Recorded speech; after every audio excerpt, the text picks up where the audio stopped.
Welcome into our first Skeelocker 2014, and you already know what is in front of me. One of the most anticipated shoes in the history of kicks, and we have them right here. We actually raffled these off thanks to the homie Fresh Air and ProjectBlitz.com. So we're gonna go up close and show you what the official Red October Yeezy 2s look like. These aren't the replicas, these aren't fakes.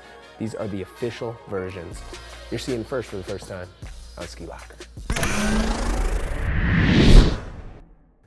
And the crazy thing about the shoe is the story behind it that has actually led to its hype. Obviously, any Yeezy shoe is going to be hyped up. Now, from the first time that people saw these on Yeezy's feed on Saturday Night Live, I believe it was, till now, there's been a lot of drama around this shoe. Not to mention the fact that Kanye has actually left Nike for Adidas now. Now, these shoes were obviously first supposed to come out in October. That passed. Many people thought they'd come out in November. That passed. Some people thought December. They never came out. At this point, Kanye was going on his infamous rants against Nike, and that could have had a lot to do with why they weren't out there. Now, in speaking with close sources, I found out that Kanye didn't even have his pairs and was actually upset, I'd heard, with Nike for actually giving out certain pairs of other shoes in the past before he'd received his. There have been a few ones out in the market that have snuck out. A couple celebrities have got their hands on them through different ways, but Nike's not officially sent these out. Right before Christmas, Foot Locker tweeted that they were going to be releasing them exclusively on footlocker.com, not in any stores, December 27th. However, Foot Locker soon clarified, saying they made a mistake and they weren't coming out. I believe they were actually originally going to drop then. However, due to some copyright claims, I believe Kanye still owns the rights to the Yeezus names or has some type of authorization clearance that he can work in with his deal. Probably threatened to sue Nike, and they ended up not coming out. Again, I don't have the full story from either side. Neither side really is talking, but to the best of my knowledge, as of right now, the shoe is not coming out. They've definitely been produced.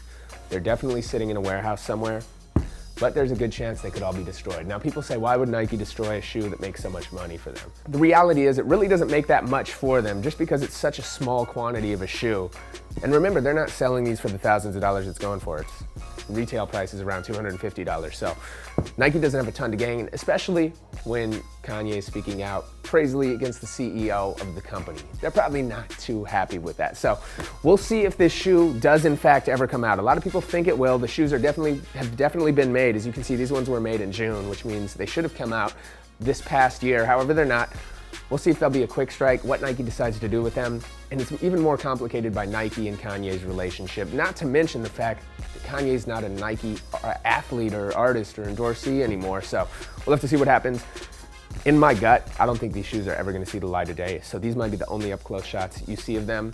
Hopefully I'm wrong so all the legions of fans can get them, but if they do come out, be prepared to pay some of the craziest resale prices you'll ever see in your life. So we'll show you some of the key ways you can tell if it's a real or a fake pair. And most of the pairs out there are replicas or fakes. So beware, do not spend all your money because these real ones are going for, believe it or not, well into 5 figures, which is kind of crazy, but that's the reality of the situation. So first up, we'll look at the diamond. So it's different than the Yeezy 2s. It's almost like a plastic Louboutin type material that sticks up, but one thing you can tell in the authentics versus the fake is there's a material behind them. It's not plastic underneath the bump. So that's the first telltale sign. Many of the fakes won't have it. It'll be plastic through the whole thing.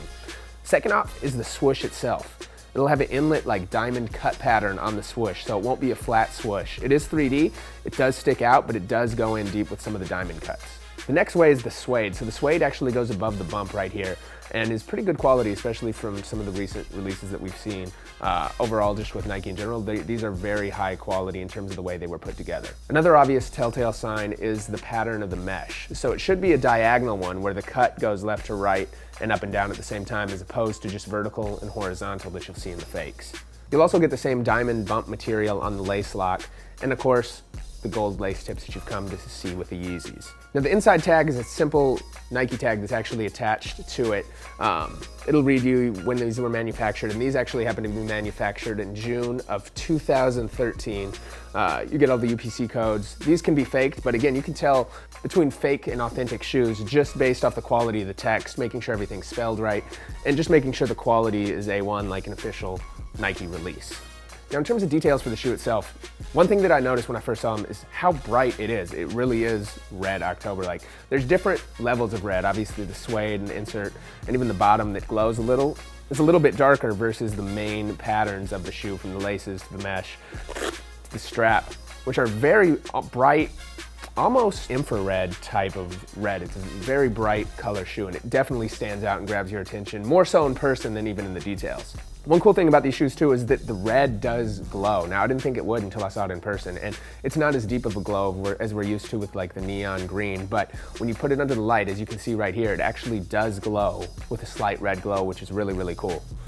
Of course, you get the Yeezy Phoenix type pattern on the tongue, and you actually get some cool mesh overlaying, again, a diamond cut crisscross pattern behind it. You get the high quality insole inserts on the shoe. And one thing just about the Yeezy shoe in general is, especially because it's produced in such low numbers and retails for a higher MSRP than most Nike shoes, the quality all the way around is very, very good. You don't see a ton of glue sticking out. There are a couple places that you do, but it's not as crazy as you've come to expect with many of the recent releases.